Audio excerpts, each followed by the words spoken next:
kaberks, medyo nagpapahinga muna po kami ng konti at madaming tinarabaho, madaming linis, madaming kasing napinsala ng bagyo, so para makita nyo lahat yung nangyari, ano ba yung ginawa namin, sabay natin itong ating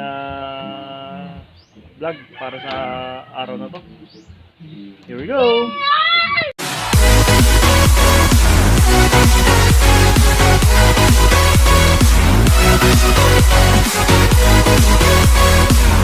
Yon, good morning mga kaberks. Ano po ngayon?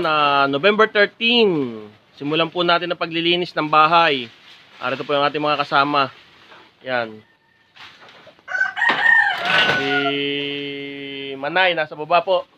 Ayan. Ano po? Yun si Manay. At si pare sa taas.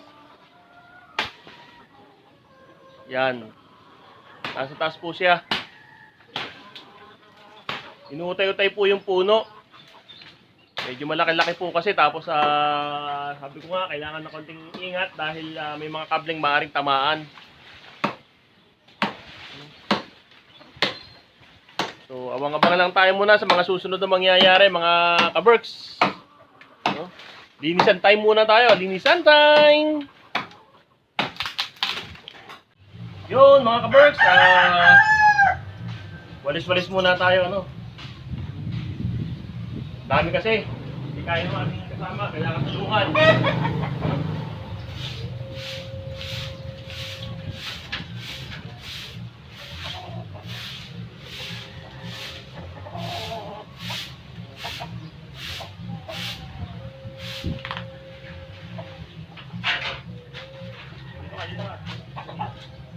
Dito ka!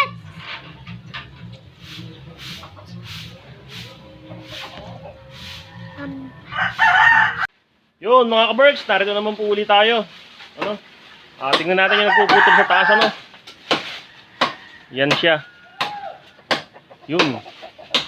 Halos maliit lang pong sanga yung kanyang tinutuntungan. Talagang sanay na sanay pumutol ng kahoy.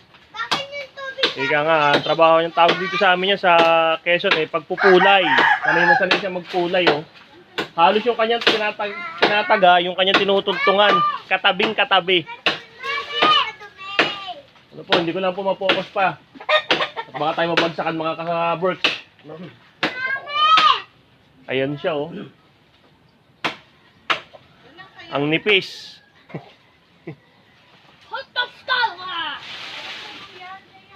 So, dalawa po sila nagpupulay. Yung isa po si Manay. Ginagawa po niya lahat ng ibinabagsak ni pare sa taas. Lahat ng ibabagsak niya. Si Manay naman na maglilikom, magtatalas sa baba. So, atin po muna itong kunin. So, isang ko. Yeah! Manok pa lang.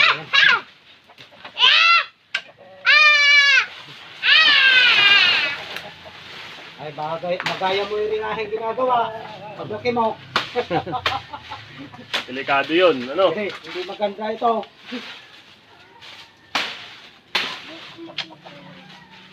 Yan. Tayo po yung nagwawalis dun sa labas. Nakita ko po yung kanyang tinutuntungan. Sabi ko nga, baka mahulog. Yung kanyang tinutuntungan po kanina, kung makita po natin, doon po siya sa may tapat ng kahoy na yun, medyo manipis. Pero magaling siyang mag-balance. Para may kuko sa talampakan. Parang bayawak, may kuko sa talampakan.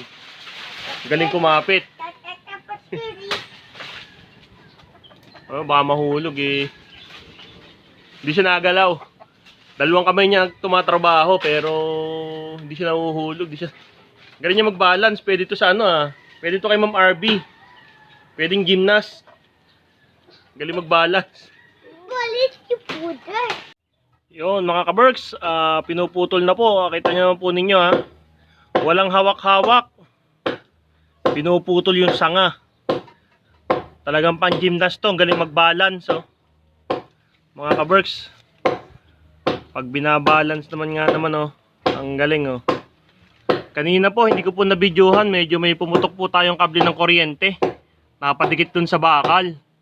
Talagang daga sana. Nilagyan pa po namin ng tape para hindi po maka-aksidente. Kasi parang nahatak po siya, nabalatan. So pumutok. O baka maka-aksidente yung ating nagpupulay. Ano? Si paring Tony, yan ang namumulay natin. So, pag kailangan nyo dito sa Chaong ng mamumulay, ito, kontakin lang natin to. Napakabihasa. Bihasang-bihasa talaga magpulay ng puno. So may lubid po silang ginagamit ngayon. Pagbababa, para daw po iwas aksidente. Ilan yung kanilang gamit na lubid? Dalawa.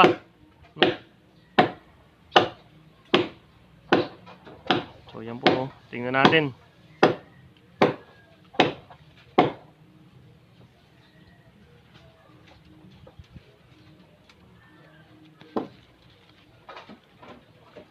Nangawit, umupo.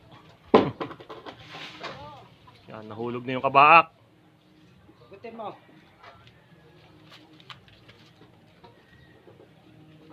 So yan ang ating manunungkit. Ang ating manunungkit na si Manay. Nawa sana ay mabagsakan sana. Magbuibigit yung niya sa lahi.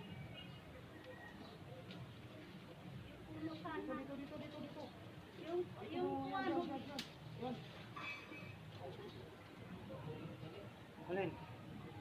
Saan? Hindi. Hindi yan pa siyan.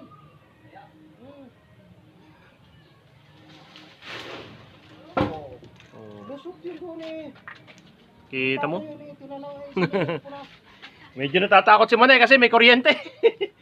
At kanina po, yung lakas ng pagkakaputok. Hindi lang natin na-videohan mga ka-Berks.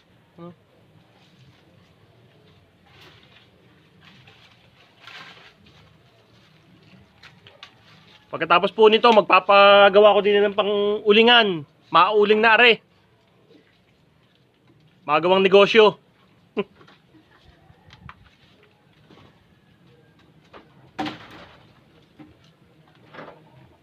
So, siya po ay hindi madaling trabaho, mga ka-Berks, ano?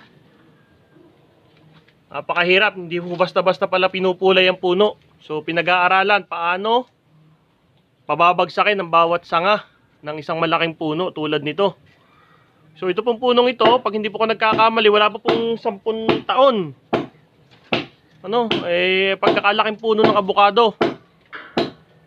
So, siya po yung pinakikinabangan. Siya po yung binebenta ng aking biyanan ng bunga. No, kaya lang, natumba dahil sa bagyong Ulysses. So, wala po tayong magagawa para isalba pa yung puno. Masakit man sa kalooban dahil ito yung tanim pa talaga at pinagkakakitaan. Ay kinakailangan po nating isa lang alang ang kaligtasan ng naninirahan. Ano po? Kaya pinuputol po natin siya ngayon. Pag ito ay nakalusot, wala na tayong problema. Oh, pag nakalusot ito. Lagunos na pababa. Oh. Wala na itong masalagta. Ay ang problema, baka nakakasama yung nagpupulay sa ibabaw. Kaya nga ako nakahawak din eh. Ako yung magkalambitin din eh. Lubid. No, yan po. Naangat eh oh. Pati poste, umuuga. Mga ka-Berks. Ito po yung isa sa pinakang intense moment. Hindi ko nagbigay yan eh. Titingnan po kung babagsak o babagsak ang puno. Nawa po naman na hindi. Maris lang po yung nakasangat sa poste. Medyo madali-dali na daw po yun. Delikado po kasi yung nakasangat sa may poste. Kasi may kuryente. So yun po yung tinatangka ngayong alisin.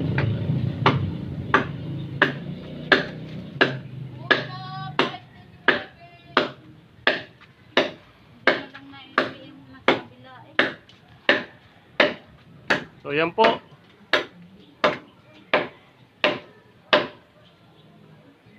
Talagang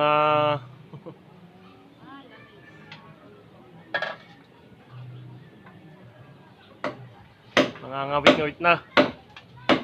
Aking kaibigan.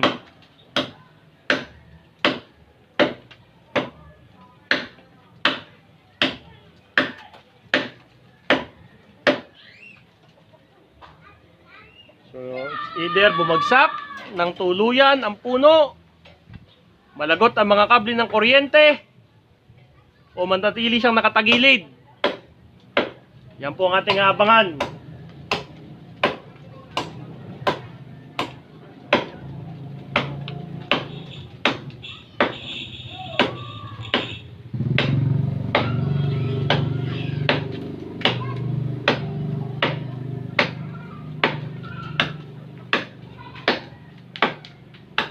So nakakangawit po yun ha mga ka-Berks.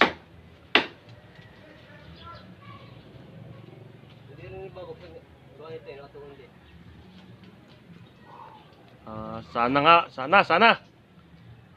Yung isa nating kasama sa baba. Text ka naman dyan, Manay. Oh. Mag-text ka naman ng konti. Shoutout mo na yung tropa. Shoutout daw sa tropang standby sa looban. Ano pinatanggal mo ari para tao? Ano naman yung binablog mo? Yes, ma'am. Inabangan ko malaglag yung nasa taas. Ikaw din pa po kulay binablog mo na rin. Ay natumba? Wow! So meron po tayong bisita. Ang aming lovable and huggable, Ma'am Maylene.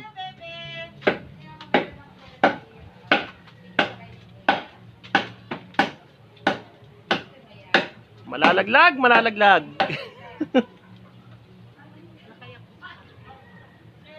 Tibay pa.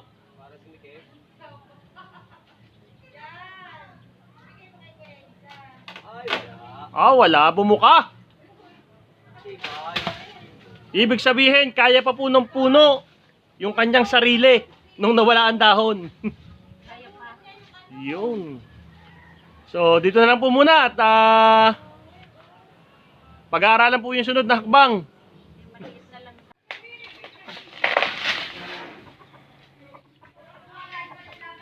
Yo, good morning mga ka-Borks.